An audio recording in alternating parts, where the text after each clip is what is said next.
Mengakhiri rangkaian agenda hari ini, Presiden menerima penghargaan dari Asia Journalist Association di Ajou University, Seoul. Di depan mahasiswa Korea dan Indonesia, Jokowi menjelaskan Indonesia memilih terbuka pada kemajuan teknologi seperti media sosial. Setelah menerima penghargaan dari Asia Journalist Association, Presiden kembali berbagi pengalaman ketika memulai karirnya di bidang politik.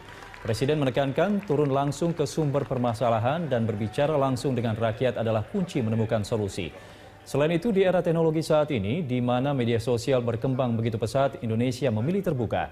Presiden juga menjelaskan pemerintah Indonesia memandang ekstremisme dan radikalisme dengan sangat serius.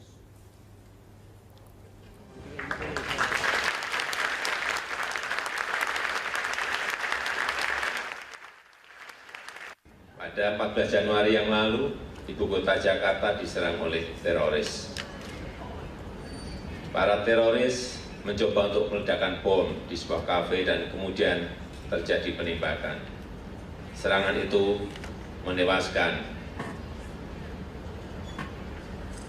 8 orang, 4 warga sipil dan 4 teroris. Kami memandang ekstremisme, radikalisme, terorisme dengan sangat serius. Dalam waktu 20 menit, sudah ada 2.000 petugas polisi dan 1.000 anggota militer di tempat kejadian itu. Sementara itu, masyarakat kita melakukan hal-hal yang menurut saya sangat baik.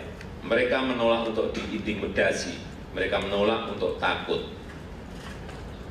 Hanya dalam beberapa jam setelah serangan, trending hashtag di Twitter Indonesia mengatakan kami tidak takut.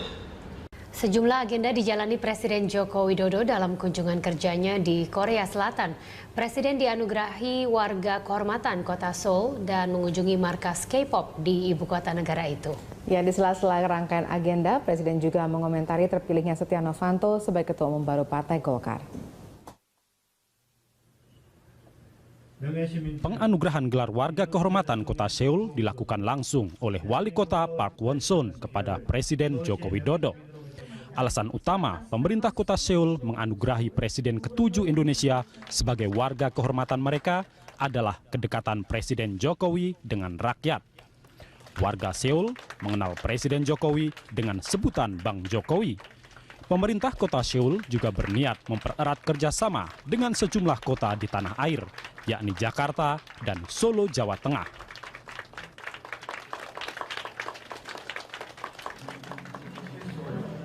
Sebelumnya, Presiden Joko Widodo dan rombongan mengunjungi perusahaan penyiaran Munhwa untuk mempelajari cara mempromosikan industri hiburan yang dikembangkan di Digital Media City Seoul. Presiden menilai Indonesia bisa belajar mempromosikan seni hiburan dan budaya kepada pasar internasional dari Korea Selatan. Presiden menyaksikan kesuksesan K-pop yang menjadi salah satu bentuk budaya populer dunia yang berasal dari Korea Selatan. Selain di sektor industri manufaktur, Indonesia juga menargetkan kerjasama di bidang industri kreatif seperti film dan animasi dengan Korea Selatan. Kerjasama itu secepat-cepatnya. Di sela-sela agenda Presiden Joko Widodo di Korea Selatan, Kepala Negara juga mengomentari terpilihnya Setia Novanto sebagai Ketua Umum baru Partai Golkar. Presiden menghormati semua yang menjadi pilihan para pemilik suara di Partai Golkar. Menurut Presiden, siapapun yang terpilih adalah pilihan para pemilik suara, baik DPP, DPD maupun organisasi sayap Partai Golkar. Terpilihnya Pak Setia Novanto, Pak, jadi Ketum Golkar, Pak. Ya, ini kan wilayahnya Partai Golkar.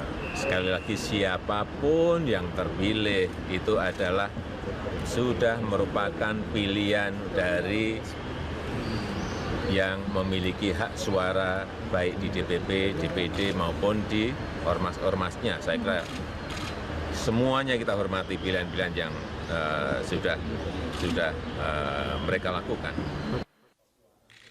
Kunjungan kenegaraan Presiden Jokowi ke Korea Selatan selesai hari ini. Dan selanjutnya, Presiden melanjutkan kunjungan kenegaraan ke Rusia untuk menghadiri KTT ASEAN Rusia di Sochi, pada 18 hingga 20 Mei 2016. Di forum tersebut, Presiden Jokowi akan melakukan sejumlah pertemuan bilateral dengan beberapa mitra.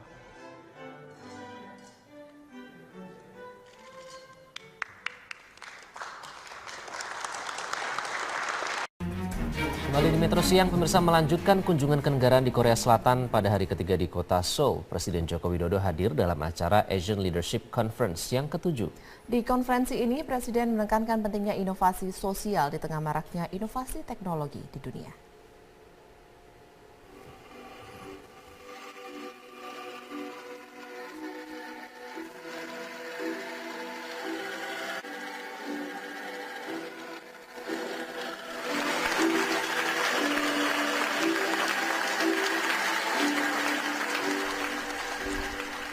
Dalam acara Asian Leadership Conference 2016, Presiden Joko Widodo mengawali keynote speech dengan cerita kebiasaan belusukannya sejak menjadi wali kota Solo hingga gubernur Jakarta dan akhirnya menjadi Presiden Indonesia.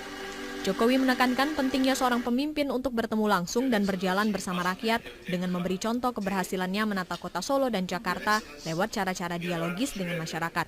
Di tengah inovasi teknologi yang kian pesat, tak dipungkiri kesenjangan dalam berbagai hal semakin jamak. Dari itu, menurut Jokowi, inovasi sosial penting dilakukan oleh setiap pemimpin. Dan belusukan yang sedari dulu diterapkannya adalah salah satu inovasi sosial yang terbukti berhasil menyelesaikan berbagai masalah sosial di masyarakat. Republik Korea, kita ingin konsentrasi di satu saja, yaitu di kreatif ekonomi, kreatif industri.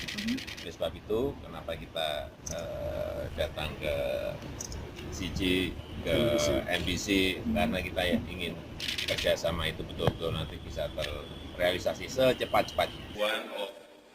Asian Leadership Conference merupakan ajang tahunan yang digelar sejak 2005. Acara ini menjadi forum para negarawan, ilmuwan, dan pengusaha untuk menyumbangkan berbagai kontribusi dalam dunia ilmu pengetahuan dan memajukan nilai kepemimpinan dalam perubahan tata masyarakat Asia maupun dunia. Sejumlah nama besar turut hadir dalam acara ini, seperti mantan Presiden Amerika Serikat George Bush, Wakil Presiden Iran Masomeh Ebtekar, hingga mantan Kanselir Jerman Gerhard Schröder. Dari Seoul, Korea Selatan, Rosalyn Asmarantika, Metro TV.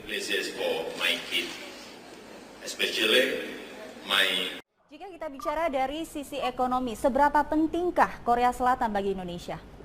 Saya rasa Korea Selatan menjadi negara yang akhir-akhir ini mendapatkan banyak sorotan ya, terutama dari sisi inovasi dan produktivitasnya. Banyak perusahaan-perusahaan Korea Selatan yang take over dari dominasi perusahaan-perusahaan Jepang dan Eropa. Dan saya rasa Korea Selatan menempati posisi yang unik dari sisi inovasi dan teknologinya.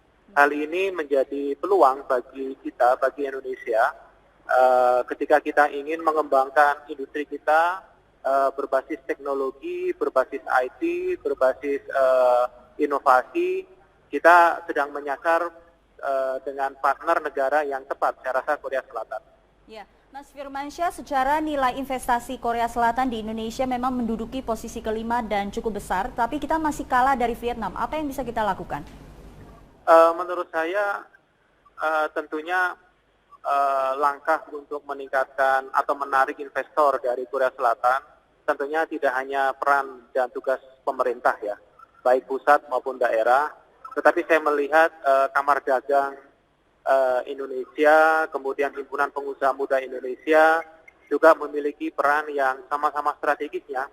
Jadi ketika kita bisa meningkatkan frekuensi kontak dengan sesama partner di Korea Selatan, saya rasa itu akan bisa membawa investor dari Korea Selatan datang ke Indonesia. Dan yang terpenting adalah partner-partner investor dari Korea Selatan harus mendapatkan informasi yang baik terkait dengan potensi ekonomi di tanah air, terutama dari sisi pembangunan infrastruktur, potensi industrialisasi, industri pengolahan, industri manufaktur. Kemudian yang terpenting adalah potensi-potensi daerah. Saya rasa wali kota, bupati, gubernur ini juga harus diajak bersama-sama untuk mempromosikan potensi-potensi yang ada di daerahnya. Ya. Mas Firmansyah, beberapa tahun terakhir kita lihat banyak sekali produk Korea yang sudah mulai membanjiri Indonesia, baik juga dari produk budaya. Bagaimana kita juga bisa melakukan hal yang sama ke Korea Selatan? Iya, tentunya kreativitas ya. Sekali lagi kreativitas dan inovasi itu menjadi hal yang bisa kita replikasi dari apa yang sudah dilakukan oleh Korea Selatan. Dan Korea Selatan membangun basis misalnya industri baik musiknya, baik perfilmannya, itu juga berdasarkan kreativitas dan melihat bagaimana positioning di antara negara-negara di kawasan. Saya rasa ini yang bisa menjadi rujukan kita bahwa Indonesia harus mampu juga membangun basis kreativitas dan inovasi berdasarkan karakteristik lokal kita. Baik dari sisi keseniannya, baik dari sisi industri musiknya, maupun dari sisi industri perfilmannya. Oke, jadi potensinya kita punya, tetapi tinggal strateginya saja ya? Iya, jadi arrangement kelembagaannya, Badan Ekonomi Kreatif, saya rasa perlu menjadi lokomotif ya di Indonesia untuk mendorong industri kreatif kita bisa tumbuh berkembang. Jadi ketika kita bicara industri kreatif, tentunya tidak hanya sektor UMKM, tapi bagaimana kita mendorong perfilman kita, bagaimana kita mendorong sinias-sinias kita, kemudian musisi kita, industri musik kita, ini bisa tidak hanya berjaya di dalam negeri, tetapi juga di kawasan. Baik, terima kasih Mas Firmansyah, pengamat ekonomi untuk pandangannya. Sementara itu di tengah kunjungan kerja di Korea Selatan, Presiden Joko Widodo menyatakan menghormati hasil keputusan pemilihan Ketua Umum Partai Golkar. Namun Presiden kembali menegaskan pemerintah tidak mendukung salah satu calon Ketua Umum. Ini kan wilayahnya Partai Golkar. Sekali lagi siapapun yang terpilih itu adalah sudah merupakan pilihan dari yang memiliki hak suara baik di DPP, DPD maupun di ormas-ormasnya. Saya kira semuanya kita hormati pilihan-pilihan yang sudah mereka lakukan. Pak, izin konfirmasi Pak. Mendukung pemerintah, apakah akan diakomodasi nanti dalam perubahan kabinet mendatang? Belum sampai ke sana. Pak, izin konfirmasi Pak, sebelumnya Pak Luhut bilang bahwa Bapak tidak setuju jika ada ketum partai yang rangkap jabatan. Apakah ini benar statement dari Bapak? Pak Luhut sebelumnya pernah bilang. Saya sampaikan jelas-jelas di dalam pembukaan Munaslup bahwa silahkan Pak Luhut telepon atau ngumpulin DPD Pak Yusuf Kalla juga silahkan. Tetapi karena apa ya? Karena beliau-beliau kan memang di One Team Dewan Pertimbangan Golkar, dan beliau-beliau juga Pak JK dulu kan Ketua Umum Golkar, ya nggak apa-apa, kan sudah saya sampaikan. Dan saya sampaikan istana itu ada di mana kan sudah jelas juga.